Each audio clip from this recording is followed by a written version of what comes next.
Hi, this is Savita Mishra. Welcome back to my YouTube channel Ashipta Education Point. Today we will do chapter 6 tissue. So let's start. But before that, if you haven't subscribed my channel, so please go and subscribe my channel first. Okay, let's start. आज के lecture में हम जो topic cover करने वाले हैं वो है firstly tissue, plant tissue, permanent tissue, animal tissue and nervous tissue. तो टिश्यू, ये जितने भी टाइप के टिश्यू हैं इनको बारी बारी से करते हैं। स्टार्ट करते हैं टिश्यू के साथ। तो सबसे पहले पढ़ेंगे कि टिश्यू है क्या। हम लोगों ने लास्ट चैप्टर में पढ़ा था, जिससे पहले वाला चैप्टर था, प्रीवियस वीडियो में था कि व्हाट इज़ सेल। तो सेल क्या थे? फंडामेंटल स्ट्रक्चरल यूनिट थे। तो ये जब सेल जो है ग्रुप बनाते हैं या जब सेल एक हो जाते हैं, कई सारे सेल मिलकर एक यूनिट बना लेते हैं, तो वो क्या कहलाता है? टिश्यू कहलाता है।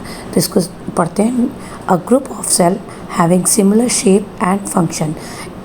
ऐसे सेल्स का ग्रुप जो शेप और साइज़ में सेम होते हैं और सेम फंक्शन करते हैं एक साथ, वो क्या कहलाते हैं?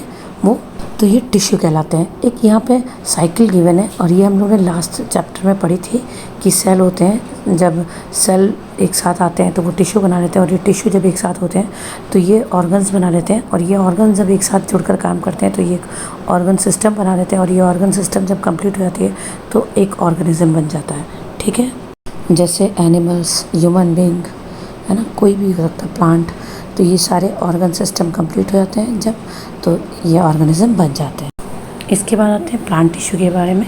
प्लांट टिश्यू दो टाइप के होते हैं, एक होता है परमानेंट टिश्यू और एक होता है मेरिस्मेटिक टिश्यू। परमानेंट टिश्यू में भी दो टाइप के आएंगे, एक आएंगे सिंपल परमानेंट टिश्यू और दूसरा आएंगे कॉम्प्लेक्स परमानेंट टिश्यू। जो सिंपल परमानेंट टिश्यू होते हैं वो तीन तरह के होते हैं, पैरेन्काइमा, क्लोरेन्काइमा और स्क्लेरेन्काइमा। और जो कॉम्प्लेक्स परमानेंट टिश्यू होंगे ये भी दो टाइप के होंगे, जाइलम और फ्लोएम। इसमें जितने भी टाइप के टिश्यू हैं बारी बारी से करके हम लोग चैप्टर में कवर करते जाएंगे। तो स्टार्ट करते हैं सबसे पहले मेरिस्मेटिक टिश्यू के साथ। तो मेरिस्मेटिक टिश्यू क्या होते हैं देखते हैं। मेरिस्मेटिक टिश्यू में लोकेशन के अकॉर्डिंग तीन टाइप के टिश्यू मिलते हैं। सबसे ऊपर टिप्स पे, स्टम के टिप्स पे और रूट के नीचे, जो रूट है रूट के टिप्स पे एपिकल मेरिस्मेटम टिश्यू मिलता है। फिर बीच के पार्ट में होता है इंटरकैलरी मेरिस्मेटम, और सबसे नीचे जो नोट्स के बीच में होता है इंटरकैलरी होता है, और उसके बाद नीचे की तरफ होता है लैटरल मेरिस्मेटम। ये तीन टाइप के टिश्यू होते हैं। तो बारी बारी से इनको पढ़ लेते हैं। पहले एपिकल मेरिस्मेटम पे आते हैं। ये इंपॉर्टेंट भी है और आते भी हैं। तो स्टार्ट करते हैं एपिकल मेरिस्मेटम से। ये जो टिश्यू होते हैं ये कहाँ मिलते हैं? ये हमें टिप्स और स्टम में मिलते हैं, रूट्स के, है ना, स्टम में और रूट में मिलते हैं, और ये कभी कभी लीव्स पे भी होते हैं। ये किस में हेल्प करते हैं? ये रूट और शूट दोनों को ग्रो करते हैं लॉन्गर, और क्या करते हैं? प्लांट को टॉलर बनाने में मदद करते हैं। ठीक है, इसमें जो ग्रोथ होती है उसको हम प्राइमरी ग्रोथ कहते हैं। और फिर आते हैं इंटरकैलरी मेरिस्मेटम पर। ये कहाँ मिलते हैं? ये मिलते हैं बेस पे, लीव्स के, और जो नोट्स होती है ब्रांच के उनके बीच में मिलते हैं।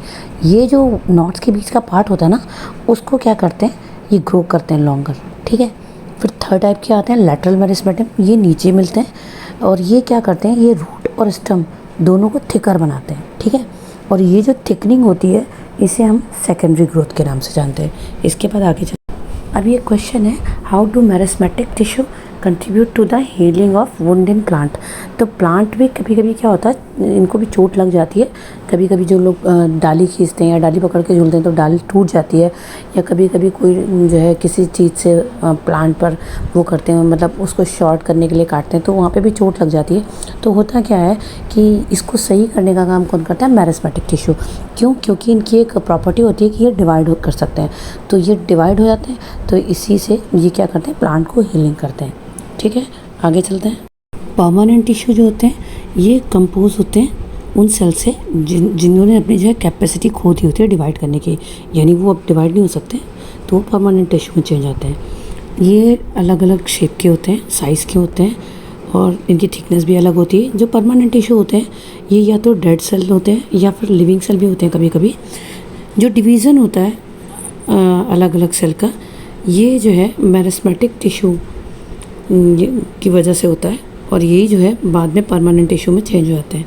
परमानेंट टिश्यू जो होते हैं इनको हम क्लासीफाइड कर सकते हैं दो टाइप में, है ना, इनके स्ट्रक्चर और कंपोजिशन के बेस पर।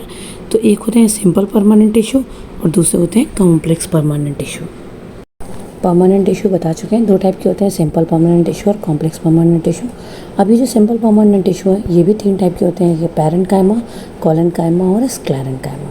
तो अब इनको भी बारी बारी से पढ़ लेते हैं। स्टार्ट करते हैं पैरेन्काइमा के साथ। पैरेन्काइमा टिश्यू सपोर्ट करते हैं प्लांट को और फूड को स्टोर करते हैं, रूट में भी और स्टम में भी। ये जो है बनाते हैं एक basic tissues, packing tissues plant के अंदर। और जो सेल होती है ना, ये सिंपल होती है और कोई स्पेशलाइज्ड फंक्शन नहीं करती। ये जो सेल होते हैं इनमें जो है सेल वॉल बहुत पतली होती है, लेकिन ये लाइव होते हैं सेल। ये जो है इनके बीच में जो सेल होते हैं ना, सेल के बीच में गैप थोड़ा ज़्यादा होता है ना, क्योंकि ये जो है इनका जो ये पैक जो होते हैं थोड़े लूजली तरीके से पैक होते हैं। तो इनमें दो टाइप के मिलेंगे, एक क्लोरेन्काइमा टिश्यू मिलेगा और एक एरेन्काइमा टिश्यू आएगा। क्लोरेन्काइमा पैरेन्काइमा का वो टिश्यू होगा जिसके कंटेंट में क्या होगा, क्लोरोप्लास्ट होता है, और ये क्या करता है, फोटोसिंथेसिस में हेल्प करता है ना। इसी की तरह से एरेन्काइमा टिश्यू होंगे, पैरेन्काइमा के वो टिश्यू जिनमें जो है जो बीच का स्पेस होता है उसमें बहुत सारी एयर भरी होती है, और ये जो क्या करते हैं, ये एक्वेटिक प्लांट वगैरह को ना फ्लोट करने में हेल्प करते हैं, ठीक है। क्योंकि सेल के बीच में जो जगह होती है उसमें एयर फिल हो जाती है, और जिसकी वजह से जो ये प्लांट होता है ये लाइट हो जाता है और आराम से फ्लोट कर सकता है, ठीक है। फिर आते हैं कोलेनकाइमा पे। कोलेनकाइमा टिश्यू जो होते हैं ये ज़्यादातर लीव्स पे मिलते हैं और एकदम नीचे के सरफेस पे मिलेंगे। ये क्या करते हैं, ये प्रोवाइड करते हैं फ्लेक्सिबिलिटी लीव्स को और स्टेम को, ताकि वो जो है बिना टूटे बेंड हो सके। और ये जो सेल होते हैं ये लाइव सेल होते हैं और इनमें लॉन्ग और थिक कॉर्नर्स भी होते हैं। ये इनके बीच में जो स्पेस होता है वो बहुत कम होता है ना। इसके बाद आते हैं यहाँ राइट हैंड पे जो है इसका डायग्राम गिवन है, आप इसको देख सकते हैं कि इसके कॉर्नर्स कैसे हैं, ठीक है। इसके बाद आते हैं स्केलेन्काइमा पे। ये जो हार्ड हस्क देखते हैं कोकोनट की, ये इसी स्केलेन्काइमा टिश्यू की बनी होती है। ये जो टिश्यू होते हैं ये हमें मिलते हैं स्टेम में, है ना, और ये एक वेसिकुलर बंडल की तरह होते हैं, लीफ वेन्स में भी मिलते हैं, है ना। और ये जो है इनकी जो कवरिंग होती है जिन भी सीड की हार्ड होती है, जैसे नट हो गया या पीनट हो गया, तो ये जो होती है कवरिंग स्केलेन्काइमा की वजह से ही होती है। स्केलेन्काइमा का काम होता है स्टम को हार्डनेस और थिक स्टिफनेस देना। और ये जो स्केलेन्काइमा सेल होते हैं ये डेड होते हैं, डेड सेल होते हैं, लॉन्ग होते हैं और नैरो होते हैं, और इनकी जो सेल वॉल होती है ना वो बहुत थिक होती है।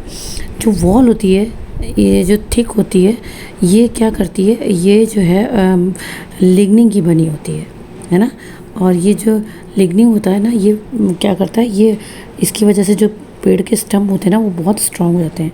यहाँ पे जो है सेल के बीच में कोई स्पेस नहीं होता क्योंकि इनकी बहुत थिक सेल वॉल होती है। ये राइट हैंड पे इसका डायग्राम किया है, आप देख सकते हो कि इसकी सेल वॉल कितनी थिक है ना। अब दोनों टिश्यू को पढ़ने के बाद हम आते हैं जो प्लांट टिश्यू है इनके डिफरेंस पे आते हैं। तो मेरिस्टेमिक टिश्यू और प्लांट टिश्यू में क्या डिफरेंस है ये देखते हैं। तो सबसे पहले मेरिस्टेमिक टिश्यू को देखते हैं। ये जो मेरिस्टेमिक टिश्यू होते हैं इनमें जो है डिवाइड करने की कैपेसिटी होती है और परमानेंट टिश्यू में डिवाइड करने की कैपेसिटी नहीं होती है। इसके बाद आते हैं जो मेरिस्टेमिक टिश्यू होते हैं इनके सेल जो है साइज़ में बहुत छोटे छोटे होते हैं और ये एक या दो टाइप के ही इनके शेप होते हैं। लेकिन जो परमानेंट टिश्यू होते हैं, है ना, इनके जो सेल होते हैं वो लार्ज साइज़ में होते हैं और इनके शेप भी अलग अलग तरीके के होते हैं, ठीक है। वैक्यूल्स की बात करें तो यूजुअली जो है ये मेरिस्टेमिक टिश्यू में देखने को नहीं मिलता है, लेकिन जो परमानेंट टिश्यू होते हैं इसमें वैक्यूल होता है और ये वैक्यूल जब प्रेजेंट होता है जिन परमानेंट टिश्यू में वो लिविंग सेल्स होते हैं, ठीक है। इसके बाद कहते हैं जो इंटरसेलुलर स्पेस यानी कि सेल के बीच का जो स्पेस होता है जनरली मेरिस्टेमिक टिश्यू में नहीं होता है, लेकिन ये जो है परमानेंट टिश्यू में हमें क्या होता है, विजिबल होता है। सेल वॉल जो होती है मेरिस्टेमिक टिश्यू में बहुत पतली होती है, जबकि ये सेल वॉल परमानेंट टिश्यू में बहुत थिक होती है। ये कुछ डिफरेंस थे दोनों टिश्यू के बीच में और ये इम्पॉर्टेंट भी है, एग्ज़ाम में आते भी हैं, तो इसे एक बार लर्न कर लेना, ठीक है। तो अभी के लिए इतना ही, नेक्स्ट वीडियो में इसके आगे का लेके आऊँगे, है ना। अगर वीडियो पसंद आई तो लाइक करना, सब्सक्राइब करना। Till then bye bye.